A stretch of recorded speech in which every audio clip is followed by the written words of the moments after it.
अल्लाहुम्मा सल्लि अला मुहम्मद व अला आलि मुहम्मद कमा सल्लैत अला इब्राहीम व अला आलि इब्राहीम इन्नका हमीदुम मजीद। अऊज़ु बिल्लाहि मिनश शैतानिर रजीम। बिस्मिल्लाहिर्रहमानिर्रहीम।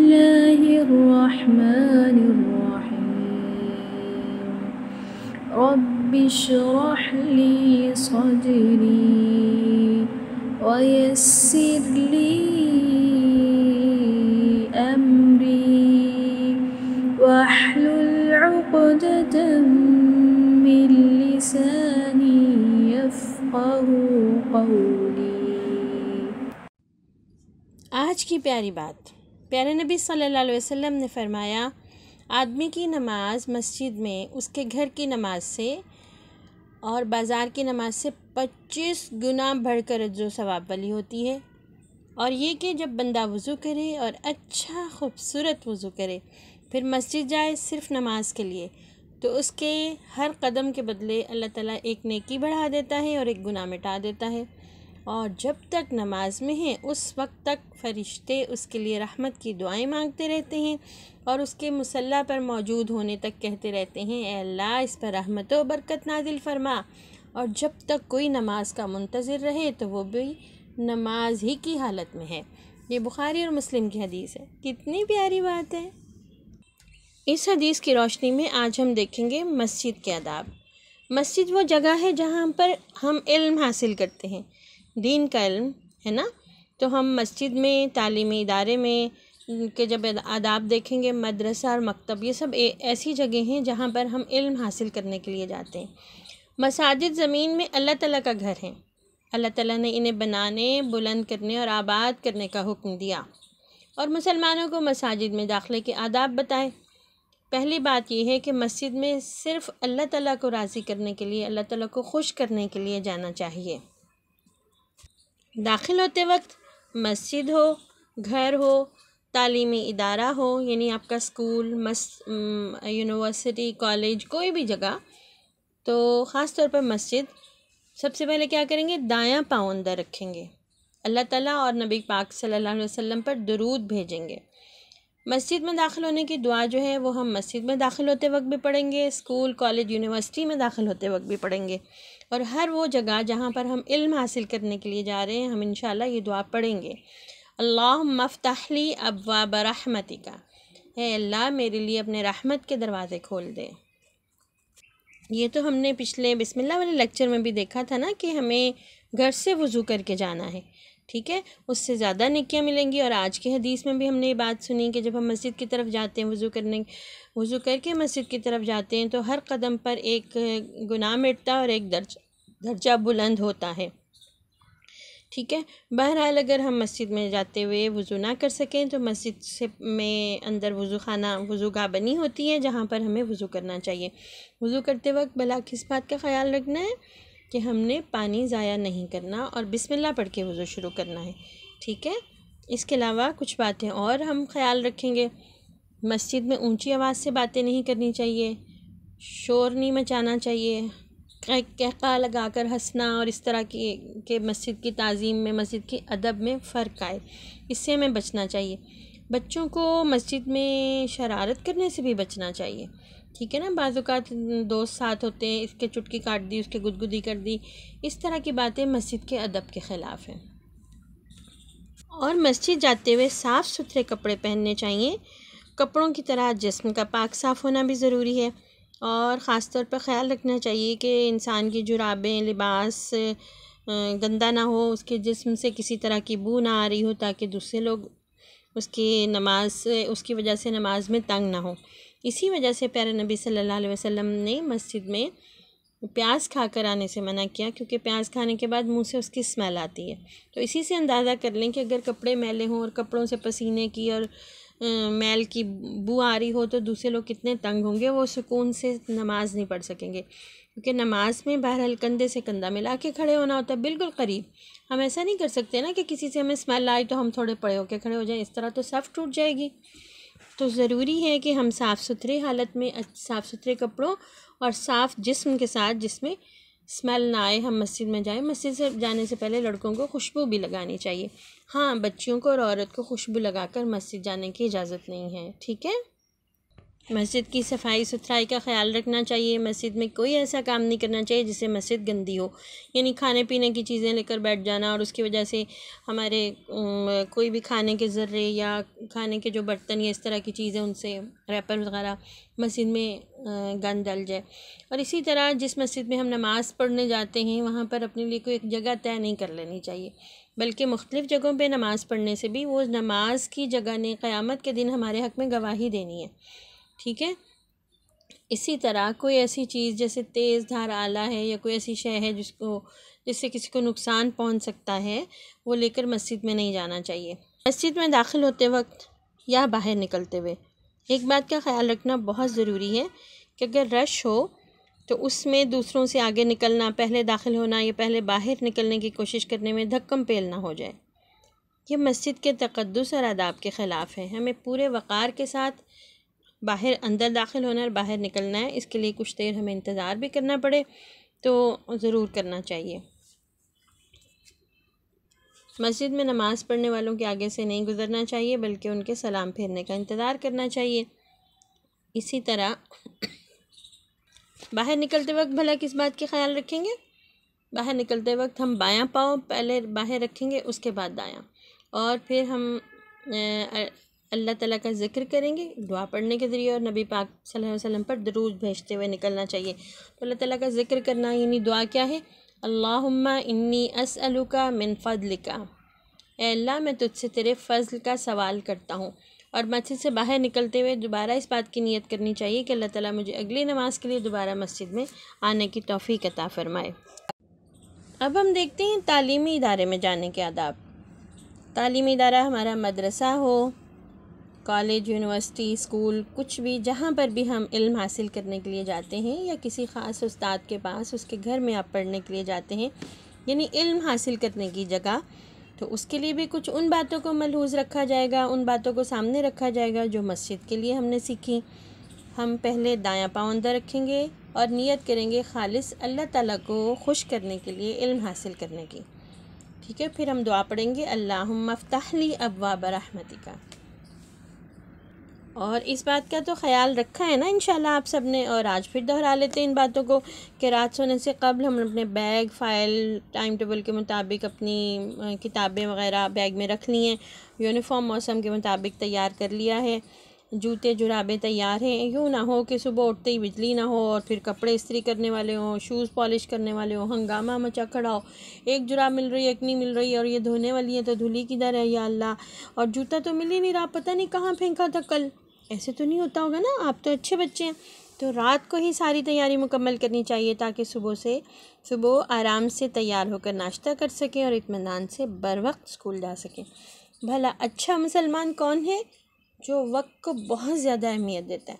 वक्त इस दुनिया की सबसे बड़ी और कीमती नेमत है। इस वक्त से ही तो हम जन्नत कमाते हैं ना। जितना ज़्यादा हम वक्त को सही इस्तेमाल करते हैं, हम जन्नत की तैयारी कर रहे होते हैं, भला, है ना। तो अब कुछ और बातें हम देखते हैं। घर से रुखसत होते वक्त ना सबसे सलाम लीजिए और मुस्कुराते चेहरे के साथ रुखसत हो। ये जो मुंह बना के रोना धोना, मेरे पास ये नहीं है, मुझे ये नहीं मिला, आज ये क्यों बना दिया लंच में, इस तरह नहीं।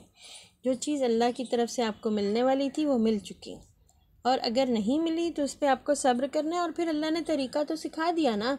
मैं तो बच्चों को अक्सर ये बात समझाती हूँ कि आप अल्लाह ताला से अपनी हर बात मनवा सकते हैं। भाई, अम्मी अब्बू से नहीं मनवा सकते, वो तो ख़ुद मजबूर हैं। बाज़ वक़्त कोशिश भी करें तो आपकी हर बात नहीं मान सकते, हर चीज़ दिला नहीं सकते, खाने के लिए हो या पहनने खेलने के लिए।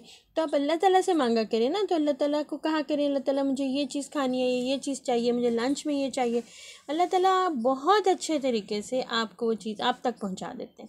या फिर कुछ और बात भी होती है, आपकी जन्नत के लिए जमा कर लेते हैं और आपको उस पर सब्र दे देते हैं, है ना।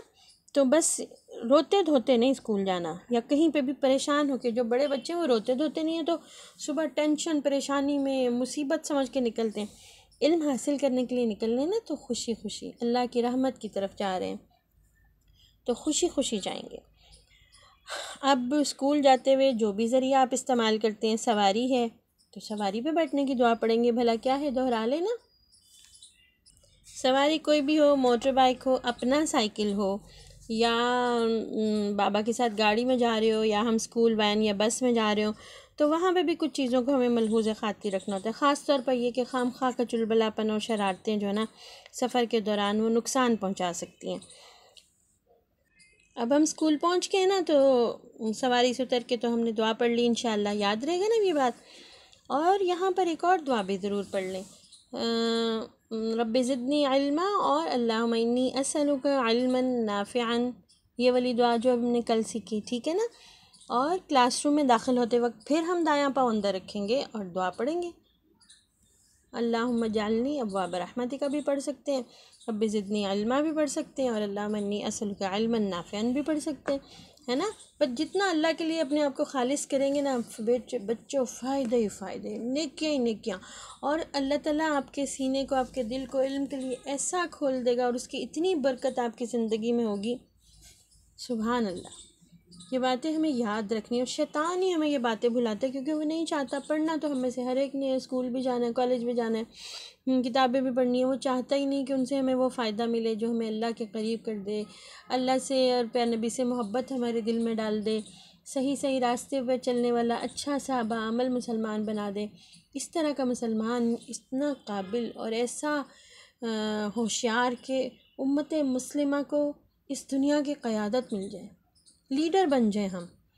तो इसलिए याद रखना है कि ये सब कुछ हम क्यों कर रहे हैं, क्योंकि बिल आखिर हम इंसानों को अल्लाह ताला ने इस दुनिया में क्यों भेजा, इसलिए भेजा कि हम अल्लाह की ज़मीन पर अल्लाह का निज़ाम नाफिज करने का के अमल में अपना हिस्सा डाल सकें। तो उसके लिए तो इल्म हासिल करना बहुत ज़्यादा ज़रूरी है। तो अब हम क्लासरूम में आ गए ना, तो क्लासरूम में और दोस्तों में बढ़ चढ़ कर बोलने, गप्पे मारने और अपने ख़ानदान की मुख्तलिफ़ तरह की बातों के शो ऑफ़ करने की बजाय हम इल्मी डिस्कशन जो है ना वो अपने सबक पे डिस्कशन करें, अपनी प्रोजेक्ट्स पे करें, अपने सीखने के अंदाज़ पे करें, एक दूसरे के साथ शेयरिंग करें, यानी इल्म के हवाले से इल्मी गुफ्तगू करना सीखें, ठीक है। और ये भी हमने मस्जिद के हवाले से भी सीखा था ना कि वहाँ शोर व गुल नहीं होना चाहिए।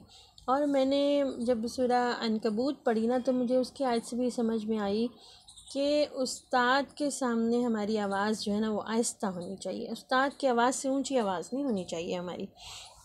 क्लासरूम में शोरगुल होगा तो एक दूसरे की बात भी नहीं समझ आएगी, उस्ताद की भी नहीं आएगी। कई कुछ बच्चे ऐसे करते हैं कि टीचर के आने से पहले पहले ख़ासा शोर मचा लेते हैं। तो देखें तो फिर हमें किस में से होना है, उन बच्चों में से जिनके लिए उस वक्त में भी नेकियां लिखी जाएं, या उस वक्त ज़रा गड़बड़ी हो जाए।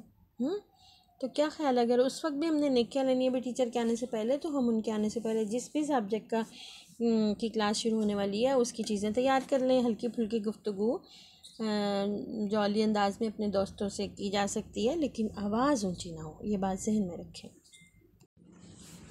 इस्लामी तारीख़ में शागिर्द हमेशा अपने उस्ताद और दर्सगाह के नाम और मर्तबे से पहचाने जाते हैं। तालीम हासिल ख़त्म करने के बाद या कोई उस्ताद चला जाए किसी तालीम गाह से, तो आप बाद में भी उनसे रब्ता रखें और जो कुछ उनसे सीखा है उसके हवाले से उनके लिए दुआ करते रहें। कल एक काम मिला था ना, अपने असातिज़ा की फ़हरिस्त बनाएं और नाम लेकर उनके लिए दुआ करें। इसी तरह ख़ास तौर पर एक बात, ज़माना बदल रहा है, अदब आदाब और मुआशरत के तौर तरीके बदल रहे हैं। अब बोल्डनेस के नाम पर उस्ताद से बहस करना या झगड़ा करना या उनके सामने डट कर खड़े हो जाना एक स्टाइल समझा जाता है, कि बहुत ही बुरी बात है। कोई करे लेकिन आप नहीं, जो करे उसके सामने भी इस बात पर नागवारी का इजहार करे। ये बोल्डनेस नहीं है, ना ही ये कोई पसंदीदा लाइफस्टाइल है।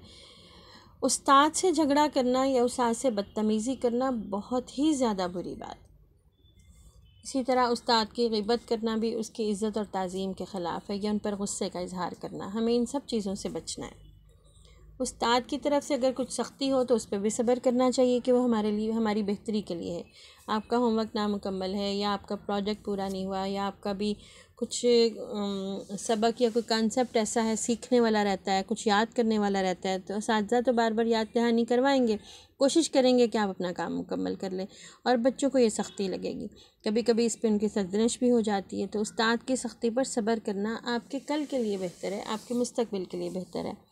कुछ थोड़ी सी बातें इल्म के हवाले से ये भी सीख लें कि अल्लाह ताला ने सबसे पहली चीज़ जो तख्लीक की ना वो था कलम।